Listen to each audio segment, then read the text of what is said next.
হজম ঠিক তো শরীর ঠিক। পেট ঠিক না থাকলে শুধু কি গ্যাস হয়? না, হজম সমস্যা ধীরে ধীরে পুরো শরীর অসুস্থ করে তোলে। হজম ঠিক না থাকলে খাবার ঠিকমতো ভাঙে না, পুষ্টি শরীরে শোষিত হয় না এবং শরীরের ভিতর জমতে থাকে বিষাক্ত বর্জ্য।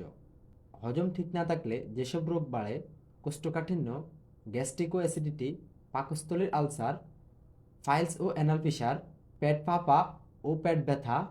একটা সমস্যা আরেকটা সমস্যাকে ডেকে আনে। যেমন হজম খারাপ হতে মল শক্ত, মল শক্ত হতে পেটের ক্ষতি, পেটের ক্ষতি হতে শরীর ধীরে ধীরে দুর্বল হয়ে পড়ে। তাই সুস্থ থাকতে হলে সবার আগে দরকার হজম শক্তি ঠিক রাখা। আর হজম সাপোর্টে দরকার হার্বাল কিউর ডাইজেস্টিভ সিরাপ।